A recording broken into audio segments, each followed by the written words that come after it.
বাংলাদেশ যতবার বিপদে পড়েছে বিএনপি ততবার ঢাল হয়ে দাঁড়িয়েছে। ১৯৭৫ সালে জিয়াউর রহমান এবং ১৯৯১ সালে খালেদা জিয়া দেশকে সংকট থেকে টেনে তুলেছিলেন। ২০২৪ সালের পর দেশ পড়েছে আরেকটা সংকটে।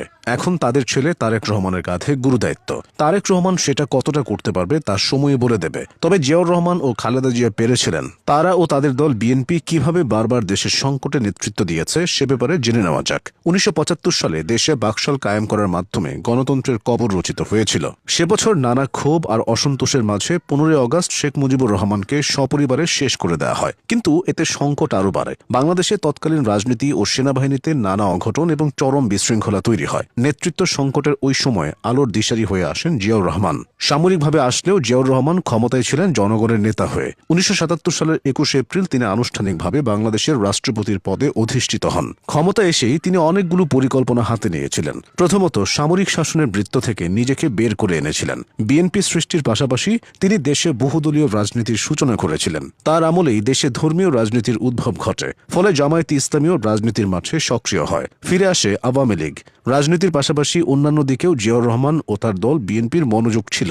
স্বাধীন বাংলাদেশের প্রশাসন ও আমলাতন্ত্রকে সর্বপ্রথম বিএনপি ক্ষমতায় এসে পরিকল্পিতভাবে ঢেলে সাজিয়েছিল। সে আমলে সামরিক বাহিনীও শক্তিশালী হয়েছিল। এছাড়া মধ্যপ্রাচ্যে বাংলাদেশিদের কর্মসংস্থানের ব্যবস্থা করা হয়েছিল, যার সুফল বাংলাদেশ এখনও ভোগ করছে। পাশাপাশি নারী অধিকার থেকে গণমাধ্যমের স্বাধীনতা বিএনপি সরকার সবকিছুই নিশ্চিত করেছিলেন। বিএনপির সে আমলে খাল খনন, গণশিক্ষা, গ্রাম সরকার এবং ভিডিপির মতো বিভিন্ন কর্মসূচিতে নাগরিকদের সরাসরি যুক্ত করা হয়েছিল। গ্রাম বা গণমানুষকে ভিত্তি করে বিভিন্ন কর্মসূচি প্রণয়ন করা হয়েছিল। ১৯৮১ সালের ৩০ মে দেশি বিদেশি ষড়যন্ত্রে প্রেসিডেন্ট জিয়াউর রহমান চট্টগ্রামের সার্কিট হাউসে শহীদ হন। সে সময় খালেদা জিয়া ছিলেন নিতান্ত একজন গৃহবধূ।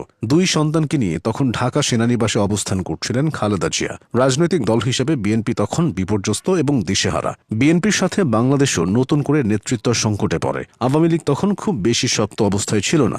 এরশাদের সামরিক হস্তক্ষেপ কায়দায় দেশ শাসনে জনগণ আবারও অতিষ্ঠ। এদিকে জিয়াউর রহমানের পরে বিএনপির হাল কে ধরবেন সেটি নিয়ে নানা আলোচনা চলতে থাকে। ১৯৮২ সালের ২রা জানুয়ারি খালেদা জিয়া বিএনপির প্রাথমিক সদস্য হিসেবে যোগ দেন। বছরখানেক যেতে না যেতেই নিজের রাজনৈতিক প্রজ্ঞায় প্রশংসা অর্জন করেন। এরপর বিচারপতি আব্দুস সাত্তার অসুস্থ হলে তিনি ১৯৮৪ সালের ১২ জানুয়ারি দলের ভারপ্রাপ্ত চেয়ারপারসন এবং একই বছরের ১০ মে চেয়ারপারসন পদে বিনা প্রতিদ্বন্দ্বিতায় নির্বাচিত হন। এর মাধ্যমে বিএনপির পাশাপাশি বাংলাদেশও নতুন নেতা খুঁজে পায়। এরশাদ বিরোধী আন্দোলনে খালেদা জিয়া হয়ে ওঠেন আরও জনপ্রিয়। ১৯৯০ সালে এরশাদের পতন হলে দেশকে আবারও ঢেলে সাজানোর সুযোগ আসে। সেই সুযোগে মানুষ বিএনপিকেই বেছে নেয়, যার ফলে ১৯৯১ সালে তারা সংসদ নির্বাচনে জয়ী হয়ে সরকার গঠন করে। খালেদা জিয়া হন দেশের প্রথম নারী প্রধানমন্ত্রী। ক্ষমতায় এসে খালেদা জিয়ার বিএনপি সরকার সংসদীয় সরকার ব্যবস্থা পুনঃপ্রবর্তন করে,